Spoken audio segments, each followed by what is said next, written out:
Saint, Saint est le Seigneur, le Dieu des armées. Saint, Saint, Saint est le Seigneur, le Dieu des armées. Ensemble, la terre est remplie de sa gloire. La terre est remplie de sa gloire. La terre est remplie de sa gloire. Saint est le Seigneur. Mon cœur est rempli, mon cœur est rempli de sa gloire.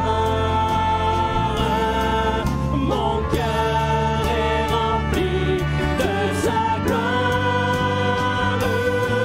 Mon cœur est rempli de sa gloire. Saint est le Seigneur. Voilà, bonsoir frères et sœurs et amis, soyez les bienvenus. Toi, que le Seigneur vous bénisse, qu'il nous bénisse. Si vous voulez bien, nous allons partager la parole du Seigneur ensemble. Et nous pensons que le Seigneur a une parole pour chacun d'entre nous. Amen. Nous allons, si vous voulez bien, sans plus tarder, lire un texte ensemble. Nous allons lire dans 1 Jean au chapitre 1, à partir du verset 5. Premier épître de Jean, au chapitre 1er, à partir du verset 5. Il nous est écrit: la nouvelle que nous avons apprise de lui et que nous annonçons, c'est que Dieu est lumière et qu'il n'y a point en lui de ténèbres.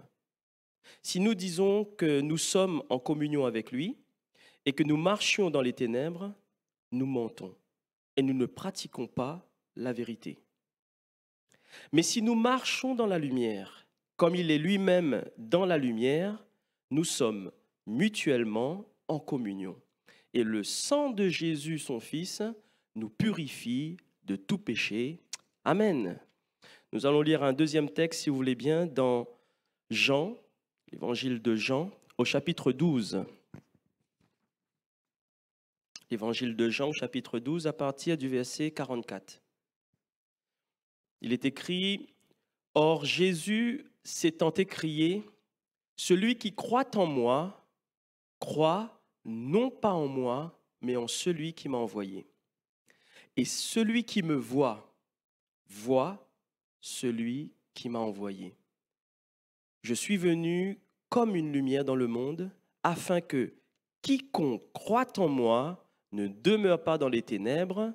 Amen. Amen. Vous savez, frères et sœurs, amis, Dieu veut que nous soyons ses enfants. Dieu veut que nous soyons des enfants de lumière, que nous lui ressemblons.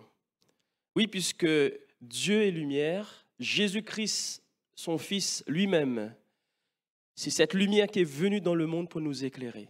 Nous qui étions dans ce monde de ténèbres. Jésus est la lumière venue de Dieu pour éclairer le monde. Vous savez, nous vivons dans un monde qui, malheureusement, c'est un monde qui est perdu. Nous entendons parler de meurtres, de guerres, de vols, malheureusement de suicides, de dépression. Et nous voyons que dans ce monde, les gens, ils ont l'impression de ne pas avoir d'avenir. Le fait d'être dans les ténèbres, le fait d'entendre et de voir plein de choses sombres, noires autour de soi, ça donne à l'homme, justement, aucun espoir pour l'avenir. Alors que Jésus est venu pour nous sauver. Jésus est venu pour nous éclairer. Mon ami, mon frère, ma sœur, accroche-toi. Demande à Jésus de venir dans ta vie pour t'éclairer. Jésus va dire dans Jean chapitre 12, verset 46, « Je suis venu comme une lumière dans le monde, afin que quiconque, toi mon frère, mon ami ce soir, quiconque croit en moi ne demeure pas dans les ténèbres. Amen. Et vous voyez ici, dans ce texte, tout de suite, nous voyons que si dans notre vie, ça ne va pas, peut-être, mon ami, tu es en dépression, peut-être tu as de mauvaises pensées, peut-être que tu passes par une épreuve, mon frère, ma sœur, et tu ne vois pas le bout, tu te dis, voilà, je suis malade, je ne comprends pas pourquoi il m'arrive cela, pourquoi je suis malade et je ne comprends pas ce que le Seigneur veut faire. J'aimerais te dire ce soir que crois en Jésus, il est celui qui peut te guérir. Crois en Jésus, il est celui qui peut t'éclairer. Mais ne soyons pas comme ceux qui ne connaissent pas Jésus, qui ne connaissent pas Dieu et qui marchent dans les ténèbres, qui pour eux l'avenir est sombre. Alors nous allons voir ensemble que signifie marcher dans les ténèbres. Que signifie marcher dans les ténèbres? Vous savez, la Bible elle est claire là-dessus. Nous devrions condamner les choses des ténèbres. Nous ne devrions pas les accepter et nous devrions même les rejeter. Et nous allons voir ensemble de ce que c'est que marcher dans les ténèbres. L'homme qui marche dans les ténèbres a perdu tout sentiment, la Bible nous dit. Il a perdu tout sentiment. Et nous allons le voir en détail de ce que c'est. C'est un homme qui va faire des actions, qui va mener une vie où il va même pas, dans son cœur, en fait, il n'a même pas de l'amour. Il n'a rien pour son prochain. Tout ce qui se passe dans sa tête, dans son cœur, c'est vraiment de faire les choses pour son propre intérêt personnel, quitte à détruire les autres, mais il n'y a plus de sentiment à l'intérieur de son cœur. Nous allons le lire ensemble, si vous voulez bien, dans Éphésiens chapitre 4 au verset 18. Éphésiens 4, 18, il nous explique bien justement ce qui se passe. Regardez ce qui se passe dans le cœur de l'homme qui n'a pas Jésus et qui sombre dans les ténèbres. Ils ont l'intelligence obscurcie. Ils sont étrangers à la vie de Dieu. Vous voyez, ils ne connaissent pas le Seigneur. Ils ne l'ont pas accepté. À cause de l'ignorance qui est en eux, à cause de l'endurcissement de leur cœur, ayant perdu tout sentiment, ils se sont livrés à la dissolution. Moi, j'ai noté entre parenthèses la débauche, le désordre, pour commettre toute espèce d'impureté jointe à la cupidité. Amen. Ayant perdu tout sentiment, et ils se sont livrés afin de commettre toute espèce d'impureté. Nous allons rester sur ce verset, le verset va rester affiché, et retenez le début de ce verset. Ayant perdu tout sentiment pour commettre toute espèce d'impureté. Et moi, je vais vous citer des choses qui se passent dans notre monde. Vous savez, aujourd'hui, nous entendons parler de viol. Et reprenez ce verset. Ayant perdu tout sentiment pour commettre toute espèce d'impureté. Nous entendons parler de pédophilie. Ayant perdu tout sentiment. Vous voyez encore une fois? De pornographie, de prostitution, de meurtre, de guerre. Vous savez, celui qui prend une bombe et qui envoie sur des femmes et des enfants et des hommes innocents, qui détruit des vies, il a perdu tout sentiment. Tout sentiment. Pour lui, il ôte des vies gratuitement, comme cela, et ça ne lui fait rien. Il dort bien la nuit. Ayant perdu tout sentiment. C'est un monde de ténèbres. L'alcool, le vol. Quand quelqu'un vole, il ne pense pas aux autres, il pense à lui. Peu importe les conséquences sur la vie des autres, mais il pense à lui. Éphésiens 4, 25 nous dit, mais c'est pourquoi renoncer au mensonge. Et que chacun de vous parle selon la vérité à son prochain. C'est ce que nous faisons. Car nous sommes membres les uns des autres. Si vous vous mettez en colère, ne péchez point. Que le soleil ne se couche pas sur votre colère et ne donnez pas accès au diable. Amen. Les œuvres ténébreuses, c'est également le mensonge, la colère, la violence conjugale, violence verbale, violence physique. Vous ne pouvez pas me dire que quelqu'un qui bat son épouse, qui bat son mari, qui bat ses enfants, il a encore des sentiments. C'est la colère, c'est l'amertume qui envahit son cœur. Mais il n'y a plus les sentiments. Vous savez que notre monde a besoin de lumière. L'homme perdu, celui qui n'a jamais accepté Jésus dans sa vie, il a besoin de la lumière. Il a besoin de Jésus dans sa vie. Le monde dans lequel on vit a besoin de Jésus. Et quand Jésus vient dans le cœur de quelqu'un, il y a une transformation qui se fait. Vous savez, quand Jésus entre dans le cœur d'un voleur, vous savez ce qui se passe? Eh bien, nous allons le lire dans Éphésiens 4, 28. Quand Jésus entre dans le cœur d'un voleur, ce qui se passe, c'est que celui qui dérobait, eh bien, il ne dérobe plus. Voilà ce que Jésus fait dans un cœur. Que celui ou celle qui a des paroles mauvaises. Vous savez, des fois, on a des voisins qui donnent des paroles grossières, ou même dans la rue, nous entendons des gens avec des insolences, des jurons des fois qui nous dépassent. Et on se dit, mais si cette personne accepte Jésus, vous savez ce qui se passe? Eh bien, qu'il sorte de votre bouche aucune parole mauvaise. Jésus vient et transforme le cœur, la vie de tout être humain. Vous savez, récemment, je vais vous donner un témoignage. Récemment, il y a une sœur qui m'a appelé en me disant, on m'a volé mon sac avec tous mes papiers, tout ce que j'avais dedans, ma carte bancaire, ma carte vitale, tout a été volé. Le voleur est parti avec son sac. C'est pour ça que je vous dis ça, parce que, vous savez, celui qui vole, il voit que son propre intérêt. Ce voleur, il a peut-être récupéré un billet, peut-être quelques pièces. Une chose qu'il ne savait pas, c'est que cette sœur qui a perdu son sac, elle a un enfant gravement malade. Un enfant qui est dépendant d'elle, qui est handicapé.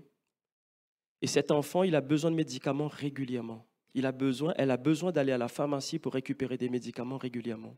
Ce voleur, il est parti avec le sac. Il a peut-être récupéré quelques pièces et un billet.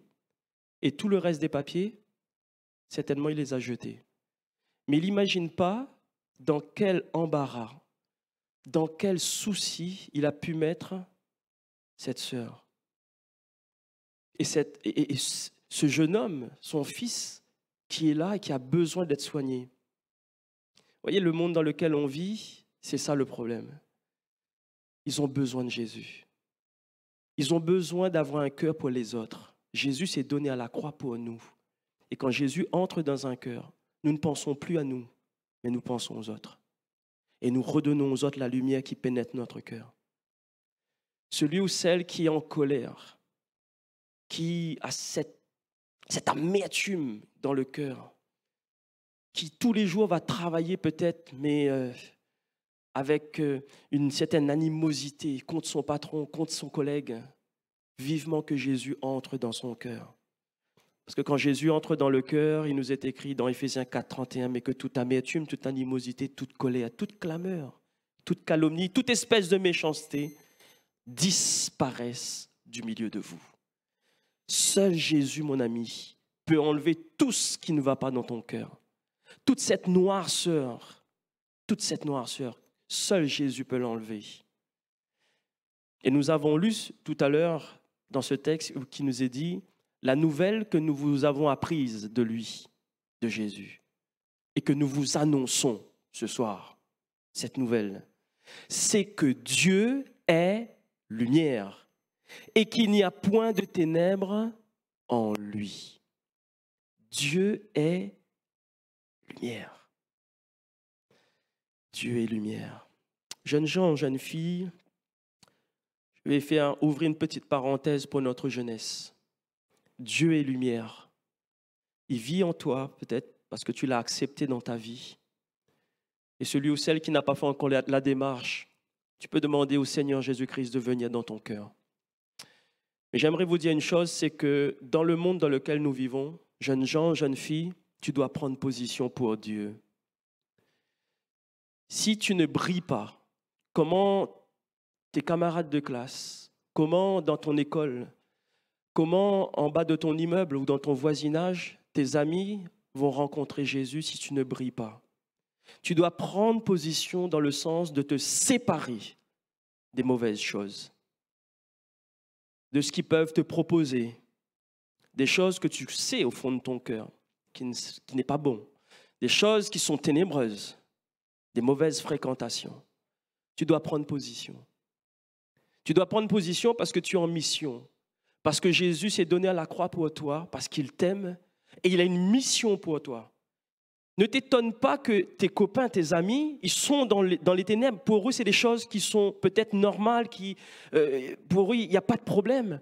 Mais c'est à toi de les éclairer, de leur dire combien Jésus les aime par ton comportement.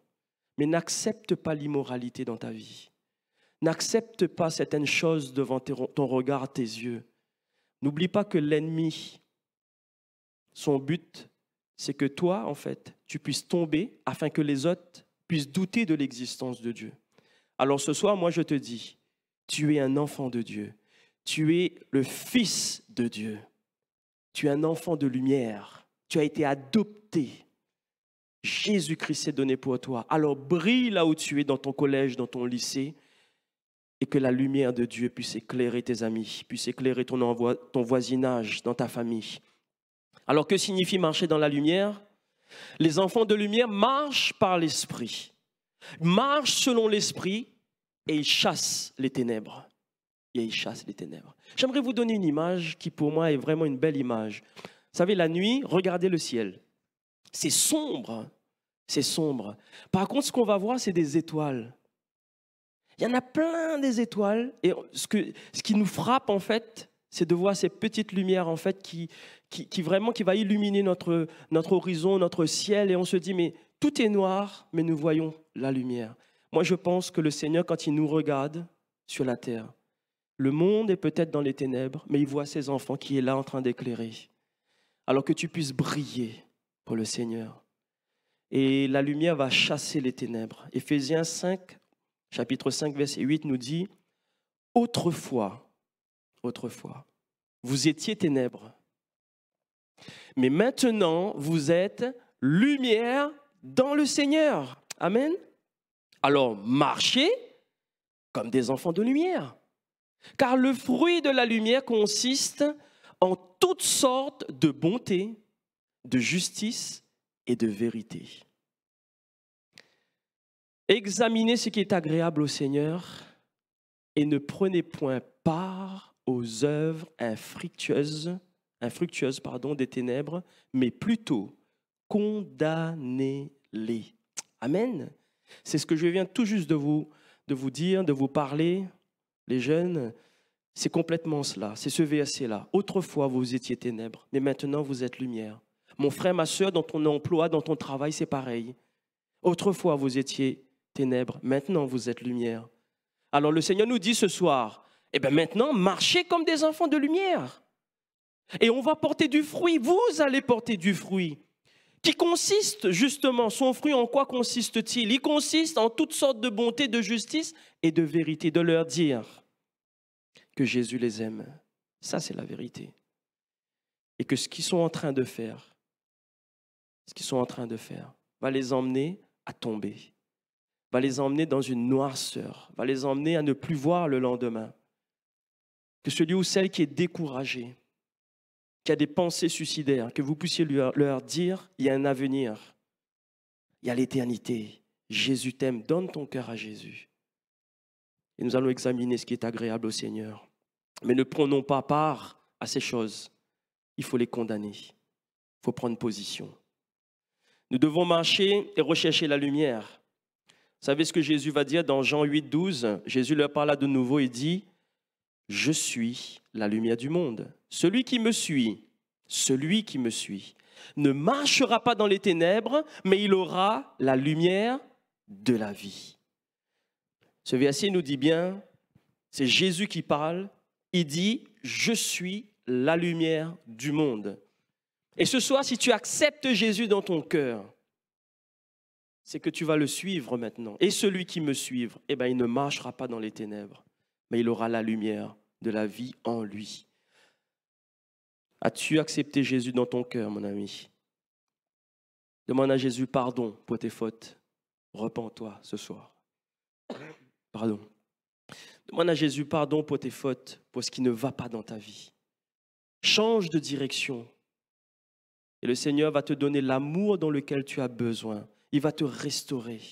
Éphésiens 3, 19 me dit « Et connaître l'amour de Christ, qui surpasse toute connaissance, en sorte que vous soyez remplis jusqu'à toute la plénitude de Dieu. » Tu vas être rempli de son amour, rempli de ses bontés. Tu vas pouvoir vraiment briller pour le Seigneur. Jésus veut transformer ton cœur, le crois-tu ce soir? Il veut t'éclairer par sa parole. Il veut te rendre libre puisque tu es captif du péché. Jésus veut te rendre libre. Il veut faire un miracle dans ta vie. Il veut faire un miracle dans ton cœur. Jean 12, 35 me dit, Jésus leur dit, « La lumière est encore pour un peu de temps au milieu de vous. » J'aimerais vous dire ce soir que Jésus est là, là où tu es, dans ta maison. Jésus est là. Marchez pendant que vous avez la lumière. Lisez sa parole. Recherchez sa présence, afin que les ténèbres ne vous surprennent point.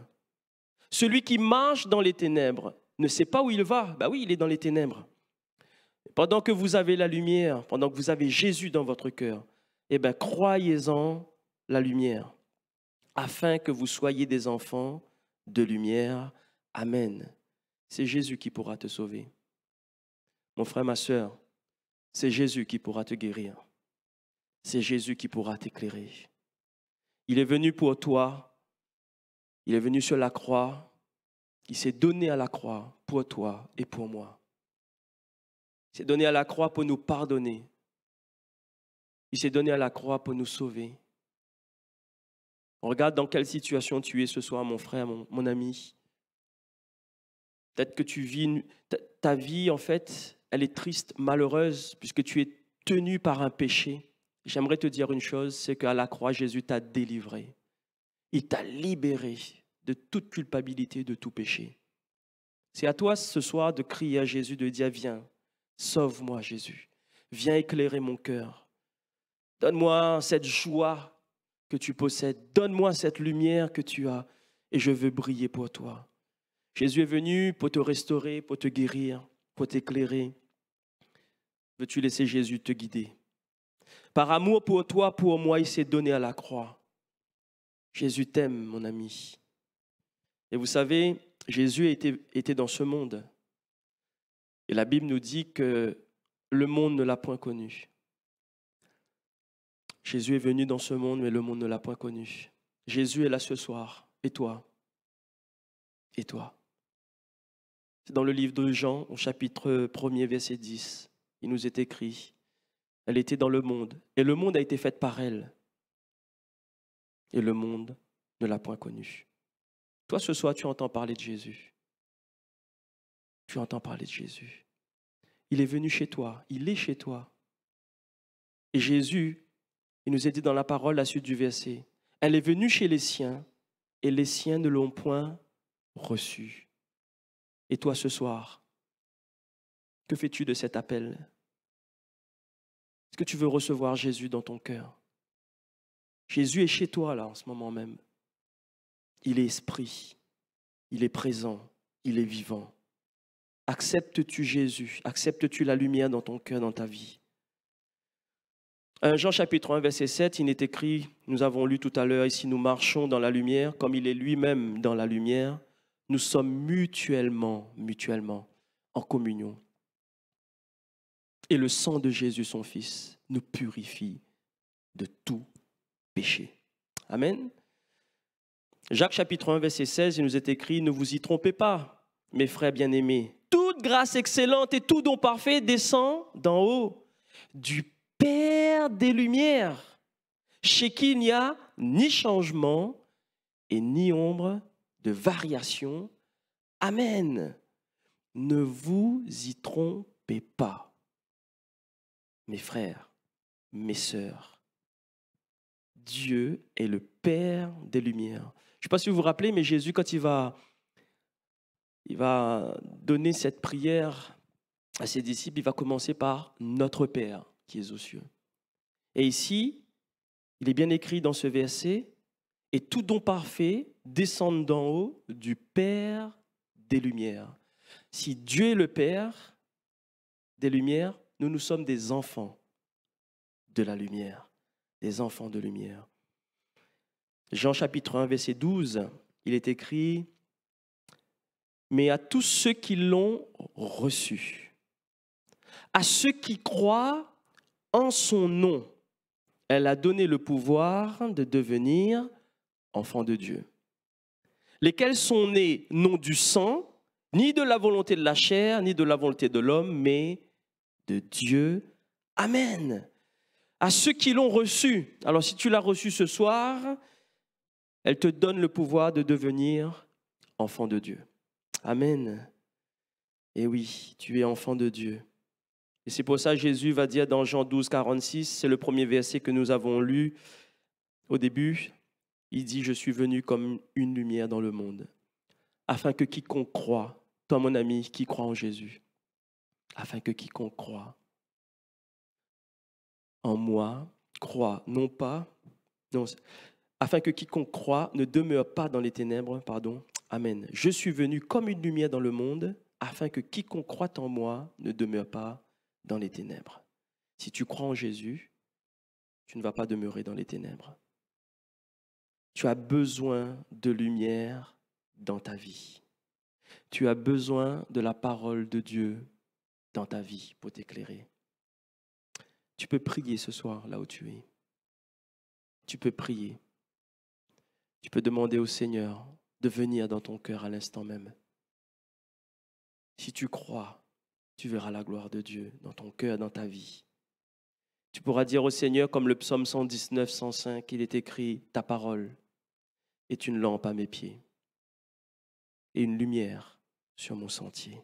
Amen. Une lumière sur mon sentier. Je termine mon dernier verset. J'aimerais vous dire que quand Jésus entre dans une vie, quand Jésus entre dans ta vie, alors maintenant nous pouvons marcher dans son amour. Il y a quelque chose qui va se passer dans ton cœur. Maintenant, tu es en mission pour Jésus-Christ. Et cette nature même de Christ va te donner ce courage, cette force de pouvoir retransmettre aux autres ce que tu as reçu. Et ce que tu as reçu, il est écrit dans Éphésiens 4, 32. Soyez bons les uns envers les autres, compatissants, vous pardonnant réciproquement, comme Dieu vous a pardonné en Christ. Devenez donc des imitateurs de Dieu, comme des enfants bien-aimés, et marchez dans l'amour à l'exemple de Christ, qui nous a aimés et qui s'est livré à Dieu pour nous, comme une offrande et un sacrifice de bonne odeur. Amen. Amen. Devenez donc des imitateurs de Dieu. Bien sûr, on peut se dire, mais c'est fort quand même, comment on peut faire? Comment on peut être imitateur de Dieu? En fait, c'est simple. Laisse ta nature et demande à Christ de venir régner dans ta vie. C'est sûr qu'en tant qu'être humain, pour nous, il n'est pas possible. Et je conçois et je vous dis, oui, ce n'est pas possible humainement parlant. Mais par l'Esprit de Christ, il y a une transformation qui va se faire par processus dans notre vie et qui va nous emmener à imiter Dieu.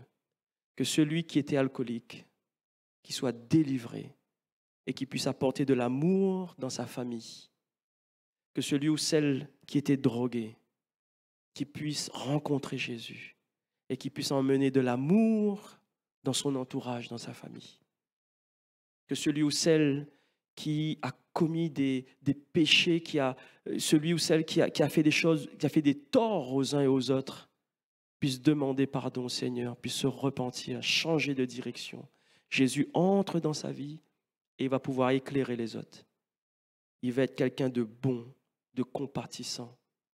Et il va commencer à demander pardon les uns aux autres. Et c'est cela, la nature de Christ. La Bible me dit, ayez en vous les sentiments qui sont en Jésus-Christ. Que le Seigneur vous bénisse.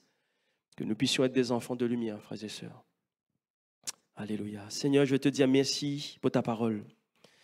Nous avons besoin de toi, Jésus. Nous avons besoin que tu puisses venir dans notre cœur et nous donner de pouvoir éclairer. Éclairer ce monde, Seigneur, qui sombre dans les ténèbres.